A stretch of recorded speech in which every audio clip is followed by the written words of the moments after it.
मध्य प्रदेश के इलाके विंध्याचल के घने जंगल में सूरज डूबने को था। पेड़ों की ऊंची शाखाओं पर बैठे पक्षी अपने घोंसलों को लौट रहे थे और वातावरण में सुनसान सी खामोशी छाई हुई थी।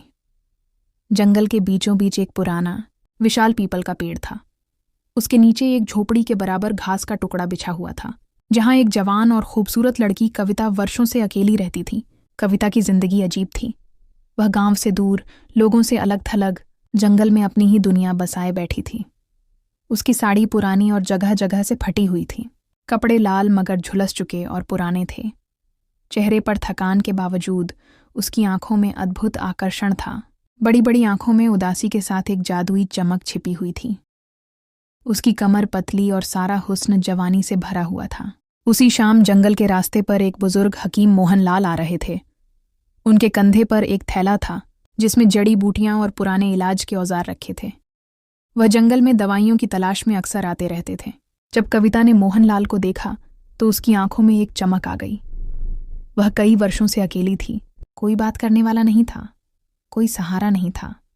जैसे ही उसने मोहनलाल को देखा, उसने तुरंत एक बहाना बना लिया। वह अपने पैर को पकड़ते हुए जमीन पर बैठ गई और जोर से चिल्लाई, बचाओ, कोई है? मोहनलाल घबरा कर आगे बढ़े। बेटी, क्या हुआ? तुम्हारी यह हालत कैसे हुई? कविता ने झूठी सिसकी लेते हुए कहा, मेरा पैर, मैं चल नहीं सकती। मोहनलाल ने अपने झोले से तेल निकाला और उसके पैर को धीरे धीरे मसाज करने लगे। उनके नर्म हाथों का स्पर्श कविता के दिल तक उतर गया।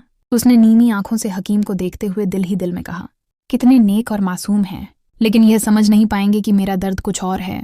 कुछ देर बाद मोहनलाल ने हाथ खींचते हुए कहा, तुम्हारा पैर बिल्कुल ठीक है, थोड़ा सा दिखावा है, कोई चोट नहीं है। यह सुनकर कविता के चेहरे पर एक शरारती मुस्कान आ गई। वह धीरे से बोली, आप सही कहते हैं। असली बात यह है कि मेरा दर्द तन्हाई का है। वर्षों से अकेली हूं। मेरा दिल चाहता है कि कोई मेरे पास रहे, मेरा साथी बने। आप आज की रात मेरे साथ बिताएं। यह सुनकर मोहनलाल सकते में आ गए। उनकी आंखों में झिझक थी। उन्होंने कहा, ये कैसी बातें कर रही हो बेटी? मैं तो एक बूढ़ा हकीम हूं। तुम्हारी उम्र तो मेरी पोती के बराबर है। कविता ने उनका हाथ पकड़ लिया और रोते हुए कहा, नहीं, मुझे मत छोड़कर जाओ। वर्षों से इंतजार कर रही हूं। तुम्हें यूं नहीं जाने दूंगी। मोहनलाल के कदम जैसे जमीन में धंस गए। वे चाहते हुए भी नहीं हिल सके। कविता की आंखों में एक अजीब खिंचाव था। रात गहरी होने लगी। जंगल में झींगुरों की आवाजें गूंजने लगीं। पीपल की छांव और घास की नमी से वातावरण ठंडा हो गया। कविता ने आसमान की ओर देखते हुए कहा, आज यह रात हम दोनों की होगी।